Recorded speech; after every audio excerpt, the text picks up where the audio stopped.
Hello, my sweet summer babies. I'm so excited to be here and to be talking about American Horror Story again. So we're on American Horror Story Season 10 double feature. It's been a long time. Like the last time we met up like this, it was 1984. So, as you know, I will be breaking down every episode, all the clues, all the secrets, all the juice, my review. I know this breakdown is mad late, but they hit us with like 2 episodes at one time, and it was just like too much. And I promise I'm going to make this video worth the wait. And I will also be live streaming with my bestie, Ara, after each episode on Wednesdays live after show. We will be alternating channels, so be sure to subscribe to her channel, and her channel name is I Eat Zebra. So for the premiere, we did live stream like on Instagram. We did our initial reaction because the double header episode, like, it just had us up late. We got jobs and shit. So from here on out, the breakdowns will come out on Thursdays. But enough with the bullshit. Let's get into the juice. First of all, I just want to say AHS is giving everything it came to give. My initial reaction was like, yes, bitch, yes. And because of the previews and everything that went down, I kind of feel like I know where this plot is going. So one of the major concepts, or I won't say concepts, like one of the major threads, one of the major things that is highlighted this season is this little black pill. Now, the concept behind these pills is simple. If you take the pill, you achieve success. But you will have to like then become a vampire and drink blood and shit. But if you do not have talent, then you turn into one of those beastly, creepy looking things. So we had this family that moves to Provincetown. The daddy takes the pill. The daddy had talent. The daddy is winning. The baby takes the pill. The baby, as we all could see, had talent with that fucking violin. But the mom is going to wind up taking that pill, and she's going to turn into one of those things. Like, I feel it. I don't think the mom has talent. So let me just, first of all, say Ryan Murphy is a writer. A real writer. He shocks us every time. Yeah, so he's not going to do shit where all these roads and clues lead to nowhere, and you wonder why the fuck he even did it in the first place. So we have several instances where the mom is kind of called out for not having talent. I mean, the baby brutally dragged the mother. The mother is always making comments like, my work is hard too. Like, I have a job to do here too. My work is important too. My Instagram, etc., etc., etc. So the mom is there to like decorate the house because she's like an Instagrammer that decorates houses and shit. But clearly she's struggling, bitch. Like, straight up. I texted Ara during the episode. We were texting and I said, the mom is annoying the fuck out of me with all these nude tones of fabric that all look alike.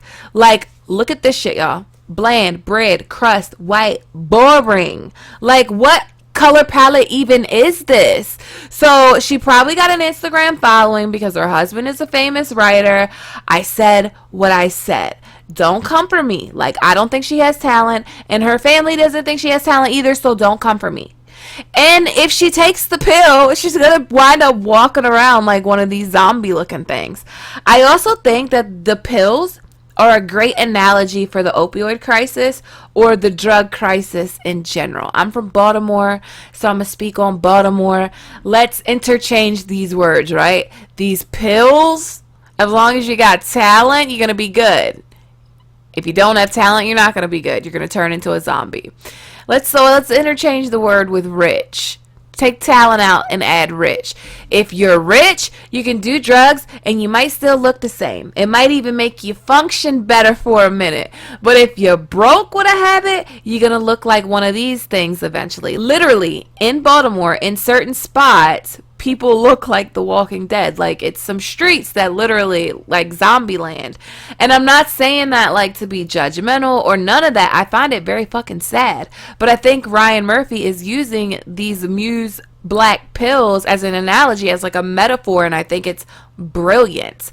Like, Hollywood in general is a dark, demonic ass place, and people will literally sell their soul for like a taste of success.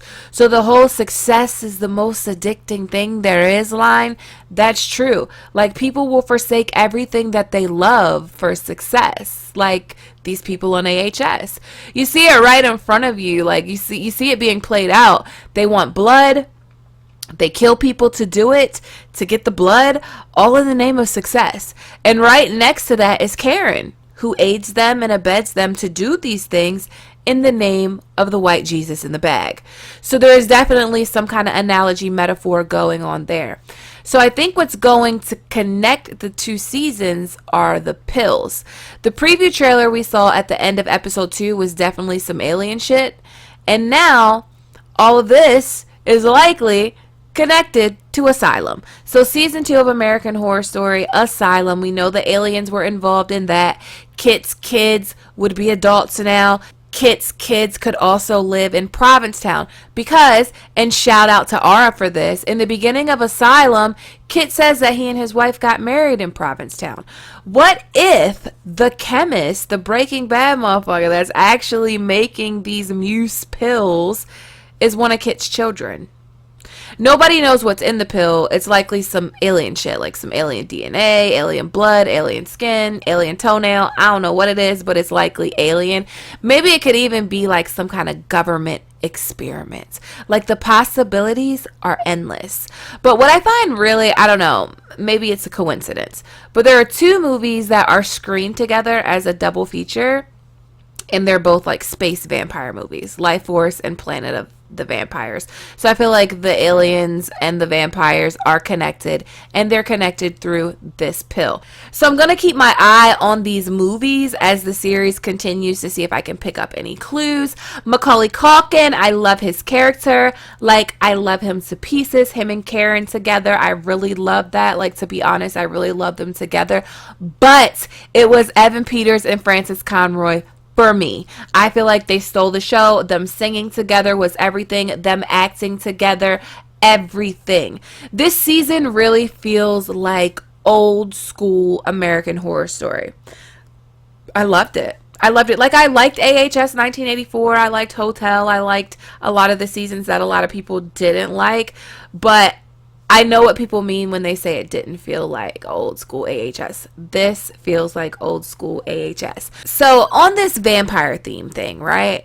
So this is kind of embarrassing, but whatever. I'm just going to tell y'all because I fuck with y'all like that. When I was in high school and college, I was obsessed with Twilight.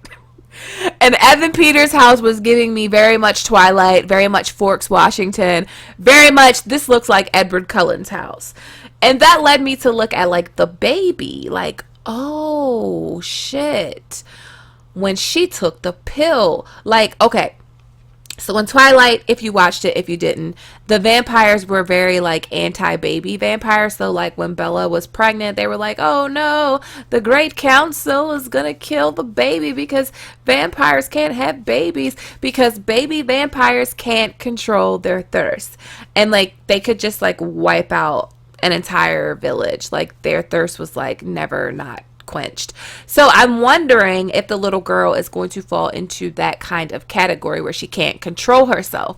Like, I would think it's very possible. Like, her brain isn't even fully developed and she's out here doing drugs. And drugs definitely affect children differently than they affect adults. I also think that the little girl is mad fucking creepy. Like, she reminds me of Damien from The Omen. And you can already see that she's having issues controlling her anger by the way she's dragged her mama to filth. If I would have talked to my mom like that, I wouldn't be alive today, like, to make this video for you guys. So, I'm not going to go through scene by scene. I just wanted to give a quick review and let you know about all my thoughts and everything that's coming up. The next episode, I will be doing scene by scene, all the clues, all the Easter eggs, how I normally do AHS. Yeah, but the double episode, it threw me off my game. Not gonna lie, it threw me off my game. So I just wanted to give you my thoughts on the first 2 episodes, break it down a little bit, but Thursday morning, y'all will get the real juice on episode 3. All right, guys. As always, thanks for watching. Thanks to everyone that supports me on Patreon. If you like this video, please give it a thumbs up. Please click that subscribe button, hit that notification bell, and join the Sweet Summer family. Okay, my sweet summer children, have a good day.